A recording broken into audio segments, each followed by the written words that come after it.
Salve pessoal, tudo bem? Ralph Peter com vocês novamente, programa Livros em Revista, que vai ao ar toda segunda-feira às 19 horas pela nossa BCC Television, que gera essas nossas imagens e que depois elas permanecem indefinidamente no site livrosemrevista.com.br, Facebook, Instagram e vai por aí. Sempre temos o firme propósito de levar até vocês um bom entretenimento com um elevadíssimo teor de cultura. Vimos fazendo isso numa trajetória aí de 12 anos e que nos deixa com bastante orgulho e com muito prazer, renovado a cada semana. Desta feita temos uma cultura cinematográfica. Um homem fraquinho, um físico muito fraco, vocês vão notar, dá até pena, coitadinho, mas ele trouxe ao mundo 2 livros maravilhosos que eu faço questão de mostrar para vocês. Um deles é aqui, Fazendo Cinema, Making Films, pela Latin American Film Institute, depois ele vai dizer quando que ele editou, e um negócio muito interessante que eu não conhecia, infelizmente, que é a Bíblia do Cinema. A gente imagina que vem por aí. Meu guia prático do roteiro ao lançamento. Você sabe que eu não tinha lido esse subtítulo aqui? Meu guia prático do roteiro ao lançamento. Quer dizer, a pessoa que queira incursionar na área cinematográfica tem aqui todos os passos. Você vai ter a palavra do Senhor na Bíblia aí para consultar e... O Senhor Tristan? Pois o Senhor do cinema, né? O Senhor Tristan Aronovich. Exatamente. Meu caro, muito obrigado por ter vindo. Obrigado a você pelo convite, Ralph. Eu sei que você está aí lançando, em vias de lançar uma peça de teatro, sim, muito palpitante, muito impactante, que depois a gente fala. Com certeza. Meu caro, Tristan Aronovich, russo? Cara, eu sou uma salada, Ralph. Eu sou uma salada porque meu pai era norueguês-escocês, porque era o pai dele norueguês e a mãe escocesa, então ele cresceu na Noruega e na Escócia, então não era brasileiro. Minha mãe russa mesmo. Aí os dois se conheceram no Brasil, tiveram um romance e eu fui o resultado desse romance. Que porcaria. Então, eu falei para vocês que ele era bem fraquinho, pois é. Eu nem tenho inveja dele, bobagem. Vai ver, é o sangue viking, né? Mas escuta, eu acho que dos 2 livros que você nos trouxe, o que eu acho mais útil, em termos mercadológicos e tal, é a Bíblia do Cinema. Quando que você editou esse livro? Olha, eles foram lançados, os dois, entre 1 ano e meio e 2 anos atrás, aqui no Brasil. E o propósito, Ralph, dos livros foi justo preencher uma lacuna, né? Porque eu trabalho com cinema e atuação desde os 7 anos de idade, mas também há muitos anos eu dou aula, né? A minha empresa, além de ser uma produtora, é um conservatório de artes também, tem treinamento de cinema, atuação e tudo. E sempre uma coisa que nos deixou muito a ver navios foi justamente a parte de livros didáticos nessa área, né? E como eu venho de outras áreas de expressões artísticas também, né? Eu também danço, trabalho com música há muitos anos. E para música, para dança, você tem uma série de tratados, né? Você tem livros que são métodos, né? Que você pode ir seguindo, né? E para atuação, para o ator, você tem diversos livros, uma literatura farta, né? Mas para o cineasta, é literalmente uma área muito deserta de conteúdo. Mas será, desculpe te interromper, mas será que não é também porque o cineasta não é muito chegado a escrever? Pode ser, isso é uma observação muito boa, pode ser isso também. Embora o cineasta seja um contador de histórias por excelência, então ele deveria gostar de escrever, né? E até tem livros na nossa área, mas eles geralmente são livros muito específicos, né? Para tratar de um tipo de câmera, de uma lente, alguma coisa assim. Ou são livros de crítica cinematográfica, né? Que daí são abrangentes demais e às vezes para quem está aprendendo o ofício do cinema, talvez ele não seja tão útil. Ele é útil como ponto de reflexão, né? Mas não é tão útil no ponto da realização. Então sempre eu dou aula, por exemplo, numa pós-graduação em cinema aqui, né? E quando chegava no ponto de bibliografia, a minha opção era essencialmente ou buscar livros internacionais que nem foram traduzidos para o português, ou simplesmente não recomendar livro e confiar 100% no conteúdo, no teor das aulas, né?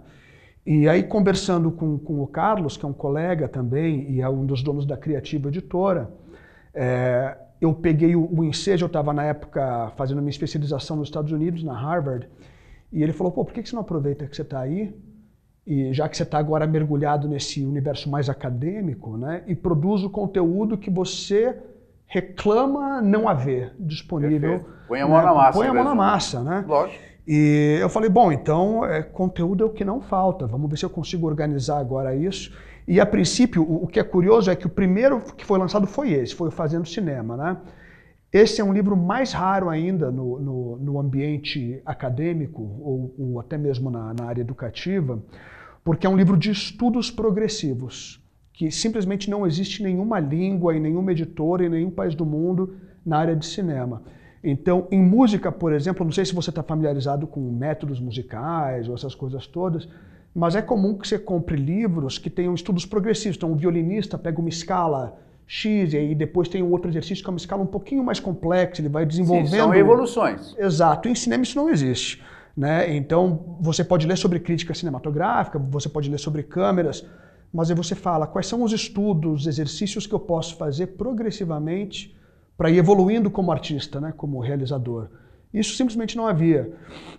Então é uma carência enorme. Era até que esse daqui foi publicado, né? E como ele não existe algo semelhante em nenhuma língua, a gente decidiu publicar ele bilíngue, né, para que ele pudesse ser vendido fora do Brasil, como ele é vendido hoje em dia, e no Brasil também. Então é 2 em 1, você aprende cinema em inglês com o mesmo livro. Mas os dois têm sempre um cunho prático. A Bíblia é um pouco menos prático. A Bíblia é um livro, vamos dizer que a Bíblia seria... Eles são complementares, né? Um leigo que não queira fazer cinema, mas que seja apaixonado por cinema, vai se beneficiar muito com a Bíblia, porque vai ajudar ele realmente a entender todo o processo de realização. Esse é para quem quer fazer cinema mesmo, esses são exercícios progressivos, são mais de 70. Então a Bíblia explica tudo, aborda o conteúdo a fundo, né? Desde a parte de desenvolvimento do roteiro, até os caminhos de lançamento de um filme, como que o filme chega na sala de cinema ou no canal de televisão. Então é a explicação minuciosa, um raio-x de tudo. Que legal. Então mesmo um leigo que leia os capítulos de cinematografia na Bíblia, com certeza vai conseguir compreender, porque a informação está de modo bastante acessível, e espero eu que mude a forma como ele assiste cinema também, né? Ele vai começar a entender um pouquinho mais como as escolhas foram feitas, como um cineasta planeja os enquadramentos e tudo mais. E a linguagem dele tem muita empatia, obviamente. Ah, sim. Porque eu às vezes ouço alguns críticos de cinema, particularmente na grande mídia, e você simplesmente não entende o que os caras falam. Pô. Porque os caras querem mostrar tanta técnica, tanto conhecimento, tanta profundidade, que não transmite mensagem alguma, pô. Exatamente, exatamente. E o pior, né, que eu acho que é mais grave, eu creio que um dos papéis fundamentais do crítico seja o de formar o público. Né? Eles deturpam, acabam até às vezes afastando o público da sala de cinema. Não, porque o compasso da câmera girou e tal. E você fala, o cara quer ir lá se divertir, pô. O cara quer ir lá se divertir. Agora, o teu livro, você fala que quem quer fazer cinema. Não estamos falando de produção, só de atuação. Não, de produção também. Produção também? Tudo, 100%. Quer dizer, o cara que é um investidor, tem uma graninha, vai lá e pode fazer. Tem um capítulo só para produção executiva, que é só a parte de dinheiro. Cobre tudo. Todos os aspectos da realização cinematográfica. Pô, que legal, hein, meu? Estão contidos aí na Bíblia. E como você bem disse, né, escritos para alguém que ama e que faz isso. Né? Então a linguagem é acessível e é uma linguagem para te motivar mesmo, né? Para mostrar que, olha, não é fácil, mas é possível. Né? Então dá para fazer. Mesmo num país como o nosso. Mesmo num país como o nosso. Né? Pô, aqui no Brasil, o que eu já gravei, já lancei de filme é possível. Né? Mas então, isso que você falando agora me suscitou um negócio. Você ainda sente que nós somos incipientes? Ou seja, está tudo muito no começo, apesar de nós temos um histórico interessante de cinematografia. Temos, mas parece que a gente está perenemente no começo, né? A gente está sempre começando. No começo. porque o Brasil tem essas ondas de produção, né? Então a gente teve as primeiras grandes ondas, né? Especialmente a que culminou com o Estúdio Veracruz, que todo mundo conhece. Só que daí depois vem o regime militar, e daí vem o cinema marginal, e daí aquilo acaba, e a gente tem aquele período de seca do cinema dos anos 80 e 90. Foi né? provocado justamente para não ter Exato. uma evolução social. Aí Embrafilme que acaba também, né? E aí depois tem o que a gente chama de retomada, que começa lá no iniciozinho dos anos 90. Então o Brasil está sempre começando de novo. Agora é um momento curioso também, né? Com a gestão atual, porque está todo mundo um pouquinho no ar, né? Por conta de como agora os ministérios estão se reformulando um pouco, estão se restabelecendo. Então a Ancine e as produtoras elas estão quase que num estado de stand-by. É por isso que as produtoras que produzem, têm o modo operacional mais independente, continuam fazendo, né? As que estão dentro de uma engrenagem maior, mais estatal e mais burocrática, estão um pouco mais de stand-by agora. E eu notei uma coisa, tenho notado nos cinemas nacionais, a qualidade do som melhorou muito. Não está igual, né? Eu vou te contar o segredo disso. Do som, você falou, isso, né? Isso. Pois é, então eu vou te contar uma coisa engraçadíssima. Só para até bem pouco tempo, você quase que não entendia o que os atores falavam. Exato, era o maior calcanhar de Aquiles do nosso cinema, era o som. Era isso mesmo? Era isso mesmo. Eu falei, será que eu sou tão chato assim, pô? Não, você simplesmente percebeu algo que estava ali. Metade da minha vida eu passei fora do Brasil, né? Então toda a minha parte de estudos, a parte acadêmica, eu fiz tudo fora. Então eu aprendi a fazer cinema fora do Brasil, né? Fiz faculdade, ginásio, colegial fora. Fora do Brasil aonde? Na Califórnia. Tá. E aí eu me lembro, quando eu voltei para cá pela primeira vez, em 2005, eu vim com um portfólio, tinha alguns filmes de longa-metragem que eu já tinha gravado na Califórnia, tinha lançado, e imediatamente a USP estava lançando um programa emergencial, e alguns colegas naquele ano que trabalhavam com a coordenação acadêmica da USP me convidaram para dar um curso na USP, para cineastas, né, para cineastas e atores na época. O grande problema é que o pessoal que ia fazer faculdade de cinema na USP, na época chamava cinema, hoje em dia chama audiovisual. Eles cursavam uns 4 anos de cinema e quando concluíam aqueles 4 anos eles não sabiam fazer um filme, não sabiam nem ligar uma câmera, né? Tem uma história mais ou menos maluca. É incrível. E aí uma das coisas, eles assistiram os meus filmes e falaram assim, nossa, eles estão, independente de gostar ou não do conteúdo, eles estão muito bem resolvidos e muito bem acabados como produto. E é isso que os alunos da USP estão precisando agora, eles precisam aprender a fazer esse negócio, né? E aí eu nunca vou esquecer que eu estava com 2 dos coordenadores, eles tinham assistido um dos meus longas chamado Far West, e o áudio está muito bom do Far West, é um áudio profissional, de qualidade internacional e tudo. E eles, Christian, agora como é que você conseguiu esse áudio tão bom? Isso, estou falando de 2005, então é recente, né? Historicamente falando, não é nada. E daí eu falei, como assim, como é que eu consegui um áudio tão bom? Tá normal, eu só fiz o que tem que ser feito. É o meu padrão, pãozinho de integrativo. É o padrão. Eles, não, mas tá tão claro, tá tão perfeito. E aí na hora me caiu uma ficha, eu falei, gente, é verdade, os filmes nacionais têm um problema muito grave com áudio. E eu falei, mas espera aí, eu usei microfones XYZ, que são os mesmos que o mercado utiliza aqui, e depois de gravar o filme inteiro, a gente dublou o filme inteiro de novo, e eles, na hora que eu falei dublou, eles, hã? Eu falei, eu estava até conversando com a minha amiga, com a Angel, sobre isso hoje, que ela é dubladora também. E eles, como assim dublou? Eu falei, a gente grava o filme inteirinho, você tem o som que a gente chama de som direto, que é o microfonista que fica no set de gravação, né, com aquela vara grande de boom, gravando tudo. O cara não cansa de ficar seguindo Ou se cansa, ou se cansa. Tem que fazer academia para ser microfonista, viu? E aí, quando você acaba e você monta o filme e edita o filme, o elenco inteiro tem que voltar e regravar suas próprias falas. Eles vão ter que sincronizar as suas falas com as suas próprias personagens e interpretações. Isso é de praxe na indústria americana, na indústria europeia, na Índia, na China, é de praxe. Você refaz o áudio inteiro do filme.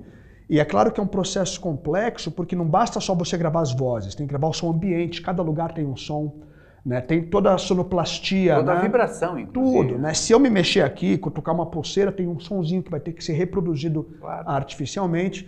E eles, nossa, mas isso que é esmero, né? É o esmero, e é por isso que tem Oscar de sonoplastia que não tem a ver com Oscar de trilha sonora, né? E eles olhavam para mim como se eu fosse um alienígena. E daí eu falei, mas vocês não dublam? E era, né? Eu era. E vocês não dublam os filmes de vocês aqui, não? Deles, não, de jeito nenhum. Como é que daí o ator vai conseguir voltar tudo, a né? ter a interpretação? Eu falei, gente, eu sou ator, esse é o trabalho do ator. Se eu cheguei numa performance de intensidade X naquela cena, faz parte do meu ofício, do meu trabalho, saber reproduzir aquilo depois, né? E eles ficaram em choque. E o choque deles me fez a ficha cair. Falei, gente, é por isso que o som tá tão terrível.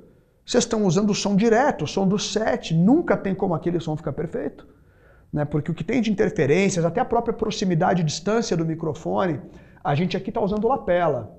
Né? Mas aqui não tem problema, né? Na situação de uma entrevista, não tem problema usar um lapela. Super fechado, É, fechadinho. Tudo... Até a Elina está sem falar nada, não pois respira. É. Agora, num filme, dependendo do figurino, da roupa que eu estou usando, do local, eu não posso usar um lapela.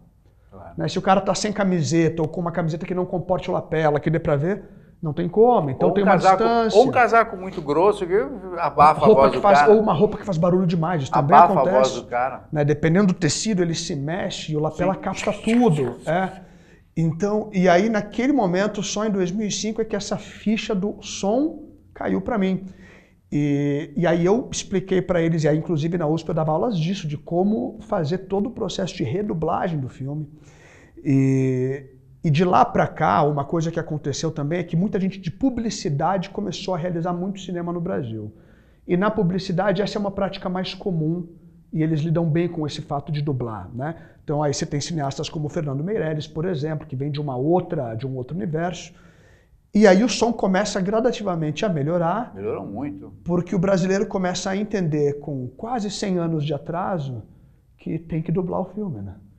E agora, é claro que é uma sinuca de bico, porque os nossos atores, em sua maioria, não estão preparados para dublar.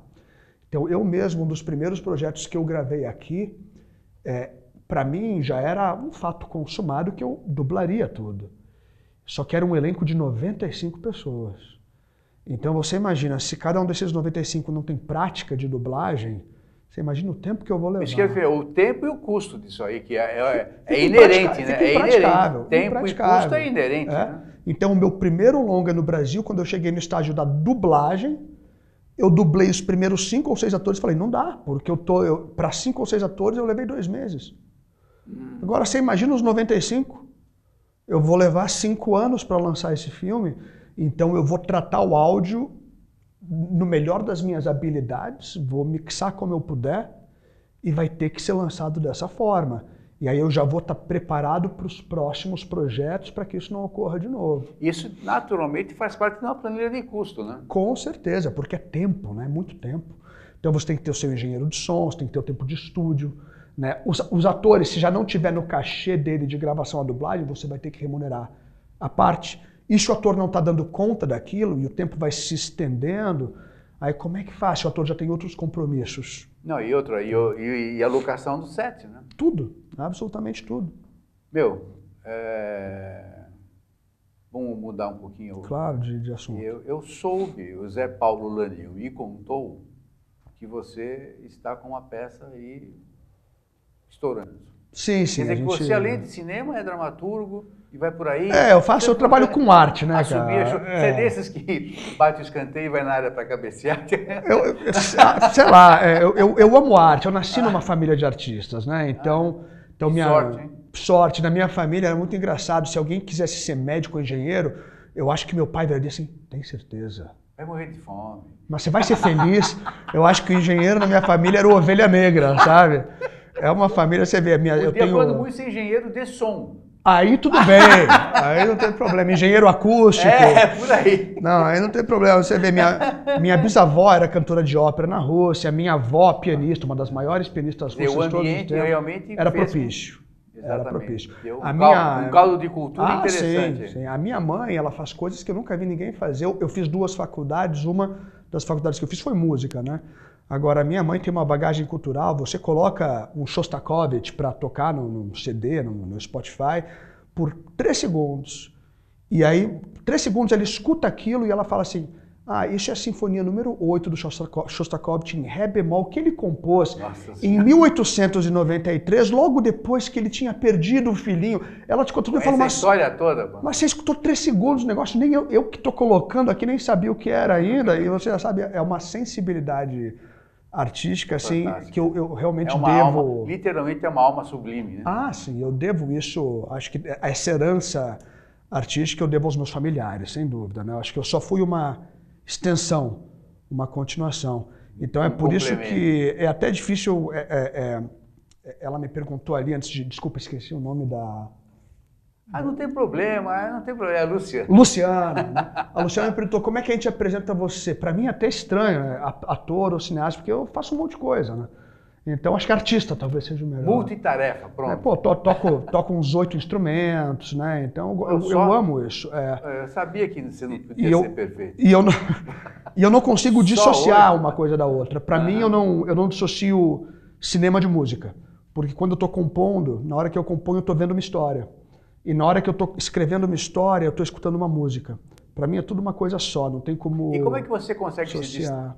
Desculpe. Imagina. E como é que você consegue destacar, sem ironia, hein? Claro. Sem ironia, o mundo da música com o mundo real? Porque eu entendo o mundo da música como algo deletério, algo que transcende. Sim, eu concordo. E como é que você baixa o nível para você viver no dia a dia com não, sem ironia, com seres normais, como eu, que não tem talento nenhum. Eu tenho a sorte incrível de ter uma equipe muito boa, né? Então eu tenho sócios e colegas que cuidam do mundo real.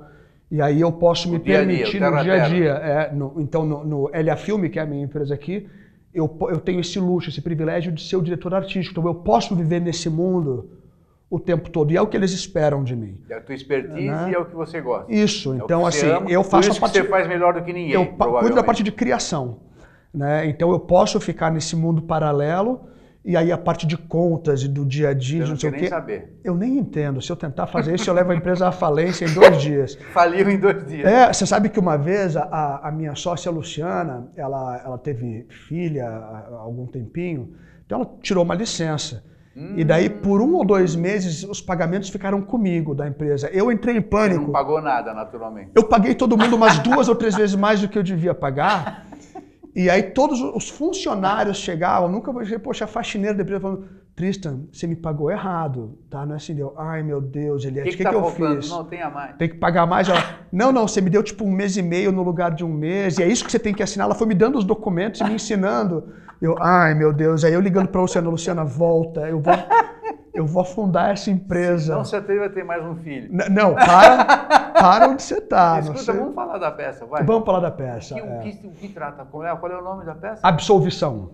Absolvição. Tá, vamos lá. E a peça, na verdade, a história é muito trágica, né? É um fato que ocorreu, de fato, em 2006, aqui no estado de São Paulo, quando uma mulher muito jovem, Daniele Toledo do Prado, ela já tinha uma trajetória bastante complicada e uma filhinha de menos de 1 ano, a Vitória, muito doente, né? Tinha asma e uma série de problemas alérgicos. Mas aí um dia, numa crise de asma, a Daniele leva a filhinha para o hospital e a filhinha vem a óbito, a filhinha falece. Na hora, como o hospital já tinha uma série de problemas com a Daniele por uso de droga, abuso de substância, na hora eles desconfiaram que tinha alguma coisa a ver com substâncias ilegais, com tóxicos, pegaram a mamadeira da garota e acharam cocaína na mamadeira.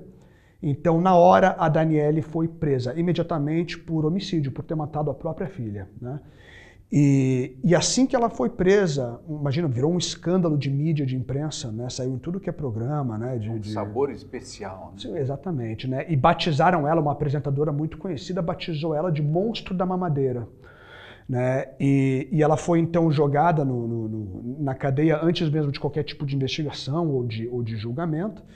E as presas viram toda aquele balbúrdia televisiva e tudo mais, e ao saber que era uma mãe que tinha matado a própria filha, as presas não perdoaram. Então foram para cima dela, espancaram ela, enfiaram uma caneta no ouvido direito dela e bateram com o pé em cima, né? Então provocando perfuração do ouvido, tímpano, tudo que você pode imaginar. Bateram tanto que ela perdeu a visão do lado direito do corpo, tem sequelas, né, e problemas cerebrais até hoje. e ficou 37 dias presa, teve que ser transferida para o isolamento, senão iam matá-la, literalmente. E só depois de 37 dias os exames laboratoriais todos chegaram, revelando que não era nada de cocaína, era o remédio de asma da menina que estava na mamadeira. Então essa jovem mãe aí, que já havia sido estuprada pelo médico do hospital, não permitiram nem que ela saísse para o velório da própria filha. E foi espancada, perdeu a filha, perdeu a visão, a audição do lado direito e carrega sequelas cerebrais até hoje. Quando eu li essa história, eu li no finzinho de 2006 para 2007, eu fiquei em choque, eu não sabia nem como reagir. E acho que eu reagi da única maneira que um artista pode reagir. Eu falei, eu preciso contar a história dessa mulher, de alguma maneira. E passei por um processo muito longo para conseguir localizar a Daniele. E é claro que ela ficou muito arisca, né? Não queria, evidentemente. Tem a alma danificada, Com né? certeza, né? Sem Com querer certeza. ser muito poético. Não, mas é isso tem mesmo, a alma né? danificada. Despedaçada, a alma despedaçada. E aí consegui localizar a Daniele e depois de muito trabalho consegui convencê-la a me permitir visitá-la em Taubaté. Né? E aí eu fui conversar com ela, claro, levei junto comigo um psicólogo amigo meu que me auxilia nos meus próprios trabalhos de construção de personagem. Expliquei para ela o que eu gostaria de fazer. Falei, olha, eu adoraria poder contar a sua história, já que a imprensa nunca se retratou, né, nunca se redimiu. E aí o que mais me chocou, Ralph, foi que eu perguntei para ela, bom, basicamente o Estado cometeu um pequeno engano e acabou com a sua vida. Né? Você já está processando o Estado por isso? E ela vira para mim e fala assim, não tenho dinheiro. Eu não posso, não tenho como bancar um advogado. Eu falei, mas Daniele, tem a Defensoria Pública. Né? Você tem direito a um defensor para cuidar do seu caso. E ela nem sequer sabia, né? Porque talvez o maior crime dela fosse o crime de ser pobre. Né? Porque essas informações não são acessíveis à camada mais pobre da população. Aí eu consegui colocar em contato com um defensor de Taubaté, que começou a cuidar do caso dela. E 10 anos depois, então recente, tem 3 anos, né? Ela passou a receber uma pensão do Estado de um salário mínimo, que tem prazo de validade. Né? Daqui a X anos essa pensão acaba. Que foi a forma que o Estado achou como que se poderia... a vida dela tivesse alguma validade. Exatamente. E como se um salário mínimo... Para inspirar, mínimo... né? Para inspirar, né? É isso mesmo. Então, voltei alguns finais de semana na casa dela, trouxe ela para São Paulo algumas vezes para ela conhecer a produtora, e aos pouquinhos eu fui escrevendo uma peça de teatro, então inspirado nessa trajetória da Daniele. E essa é a peça, então, Absolvição, que estreia no sábado agora, estreia dia 6 de julho. Eu não sei exatamente quando que essa entrevista vai ser veiculada, então talvez 6 de julho.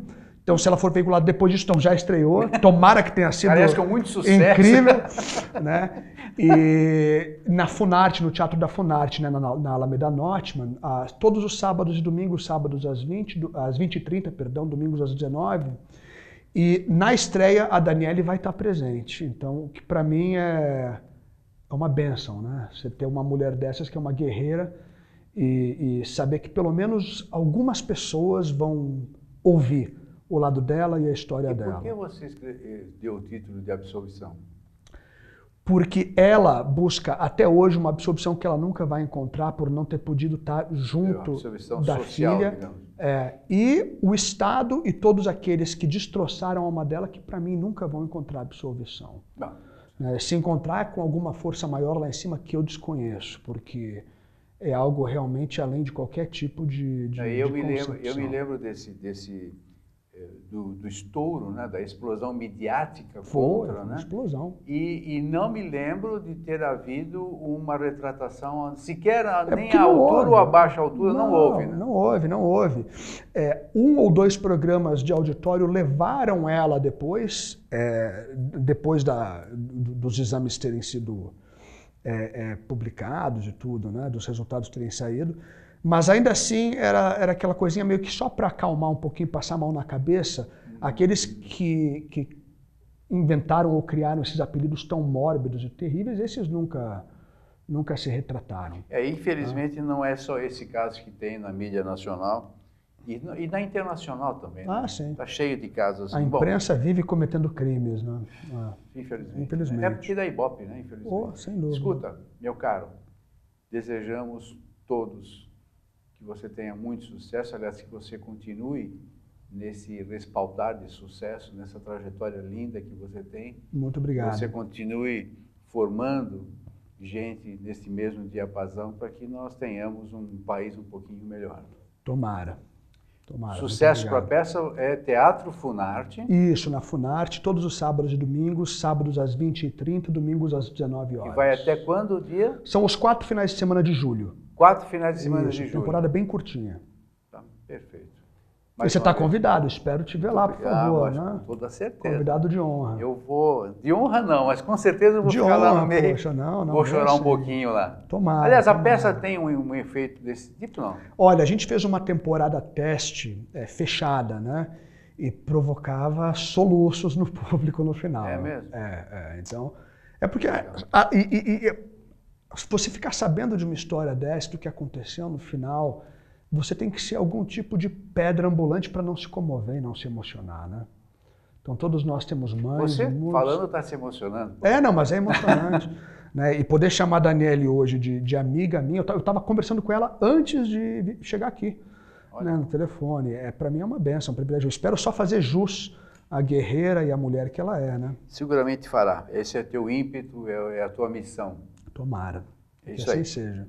Pessoal, Tristan Aronovich, um ilustre ser humano que seguramente ainda fará muitos de nós bastante felizes. Eu quero, antes de encerrar com ele, recebo por gentileza os nossos agradecimentos todos, que você continue assim, essa figura fulgurante, bacana, e que consiga aspargir tudo que você sabe, tudo que você conhece, para benefício particularmente dos nossos jovens que estão aí pululando nessa carreira. Que assim seja. Será porque você merece. E nós também. Luciana, Verão, toda a equipe técnica, receba por gentileza o nosso agradecimento. Maria Estela Guedes, que através do seu site www.com, situado em Lisboa, nos insere, nos enfurna em todo o universo lusófono. E também ao nosso ilustre jornalista, dramaturgo também, José Paulo Lanil, que fez questão de oferecer esta pauta maravilhosa, a quem eu agradeço sobremaneira. Pessoal, muito obrigado pela companhia, audiência, paciência, amizade e todo o resto. Até a semana. Tchau, tchau. Valeu.